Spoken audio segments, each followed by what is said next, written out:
guys, so nagbabalik na naman ang inyong vlogger's friend Katrol. And for today's video, today is April 12, 2026 guys. Paalis na kami dito sa Comfort Inn, Ballston. On the way na kayo, pauwi na kami ng North You'll Carolina. take your first ride onto North Glebe Road. Ha, naingay. Pero samahan nyo muna kami maggala-gala Turn lang right onto North dito Glebe sa... Road. Then you'll turn right. Dito lang, Exit the parking lot for North Glebe Road. dito lang sa Virginia. Punta lang kami dun sa Netherlands, Carillon kasi meron daw itong mga tulips.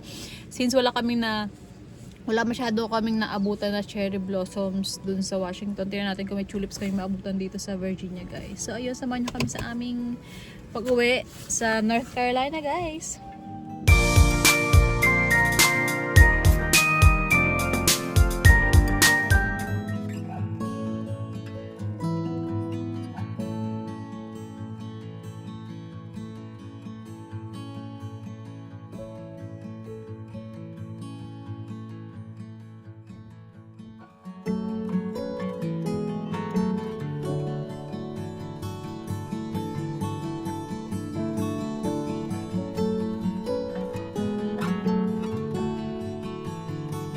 Exit 75 for Virginia 110 South toward I-395 US 1.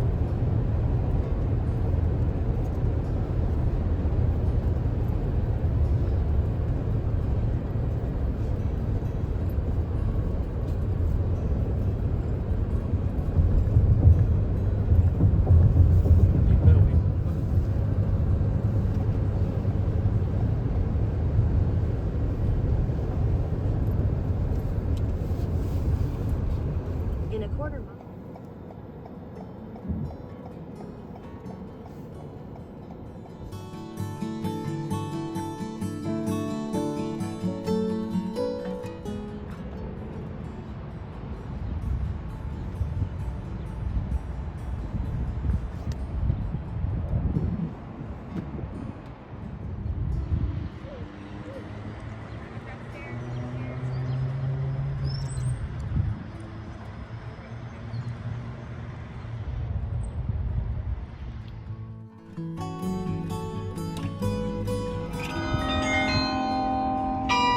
Ganda ng mga flowers dito guys. So, may yellow.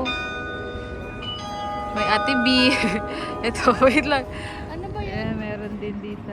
Parang red. Meron din dito. Tapos may nagbebel doon na hindi namin maintindihan at hindi ko maintindihan.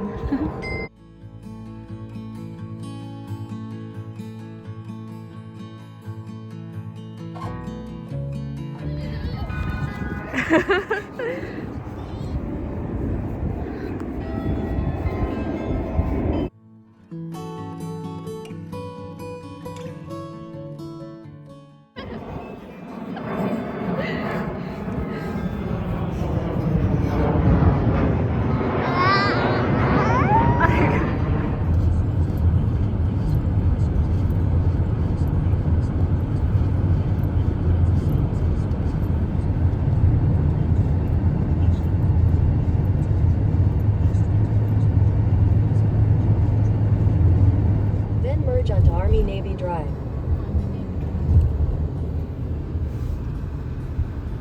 So, hindi matapos ang Virginia kapag walang Jollibee guys. Come on, Jollibee tayo. Jollibee.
How about you, ate? There's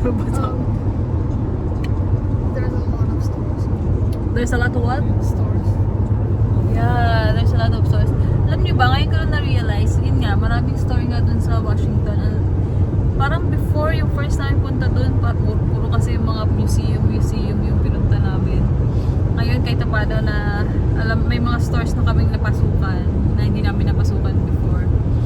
Then, napuntahan din namin yung Lincoln. Sobrang haba lang ng biyahe nga. Then, ang daming tao dahil nga, yan, spring break plus may pa-program yung DC ngayon. Kaya sobrang daming tao. Ano pa daddy masabi mo? Mahal ng gas. Yeah, regarding sa gas, nasa ano na siya. Sa Arlington, bandang malapit sa sa Washington, nasa 4.3. 4.3 per gallon. Pero pag lumayo-layo ka ng konti doon, merong magkano yung napagas mo kanina? 3.9. Sa ganun. Pero kapag sa Durham, magkano napagas natin ngayon sa Durham? Ganun, 3.8, 3.9. Lahat talaga affected sa nangyayaring Per war. gallon. Yeah. Lahat, kahit dito guys sa US, nagmamahal na rin talaga yung mga gas. Unlike before na, magkano lang yung gas, di ba? Nasa 2 something lang. 2.7. Oo, mga ganun lang. Tapos nung nagsimula na rin yung tumaas yung mga gas, dahil sa war na yan, tumaas na rin siya. Pero pag susumahin mo yung 3.9, papatak na per liter kasi per gallon yun. Pag kinuwenta mo yung per liter, papatak na 50 per liter. Talaga ba? Ilang gallon ba sa isang liter? 4. Siyempre hindi ko alam yun. Ano ka? Regarding sa parking sa hotel, parang kasi diba yung first In namin half a doon, mile, keep right to stay on mahirap na I-85 South. yung first namin stay doon nung nag-DC kami, doon talaga mismo sa DC kami nag-hotel guys. Then ngayong this time, sa Arlington lang kami, which is 15 minutes away. Parang mas maganda mag-hotel banda doon sa Arlington dahil may mga hotel doon na free lang yung parking nila, unlike sa DC.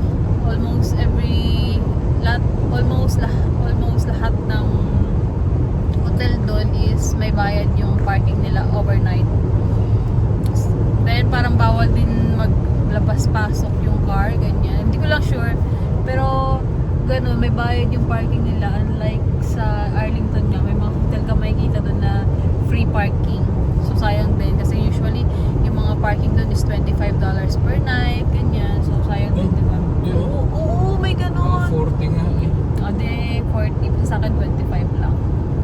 Then advice din pala kung gusto niyo talagang maikot yung buong Washington guys, avail na lang kayo ng half on half off na bus. Kasi kung 1 day lang kayo or 2 days lang kayo, sobrang daming pwedeng puntahan doon. Isang puro lakad, ganyan. Lalo na especially kapag may mga kids kayong kasama, hindi pwedeng tuloy-tuloy whole day kayong maglalakad. So hindi nyo siya so mas advisable na mag-bus, half on half off bus kayo, bus tour, parang ganyan. Pero hindi namin na-try yun guys, pero parang feeling ko mas yun, kung 60 per person.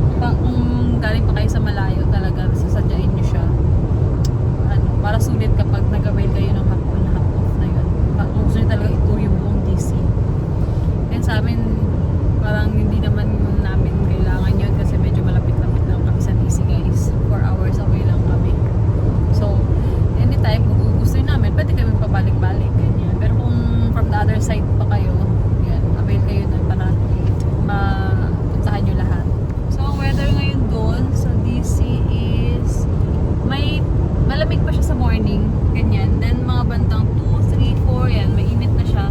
Kaya may mga times na nag-jacket pa rin kami. And then pag sa afternoon, ayun, somewhere na yung weather. Pero yun, spring na kasi ngayon guys.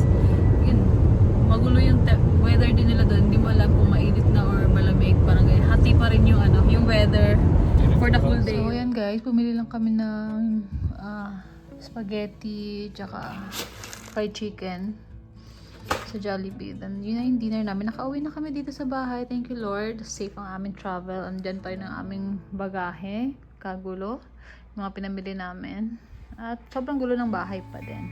So, ayun lang. Dito ko na tapusin ang vlog na to guys.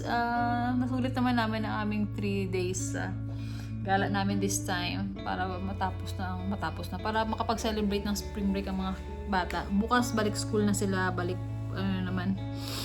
busy-busyhan na naman ang buhay ng mga bata, pati kami guys. And excited na kami mag-summer dahil sa lakad din namin. May lakad kami, pero next time na natin i-discuss yun. So ayun lang, dito na tapos ang vlog na to. Thank you for watching this vlog. See you in the next vlog. Bye!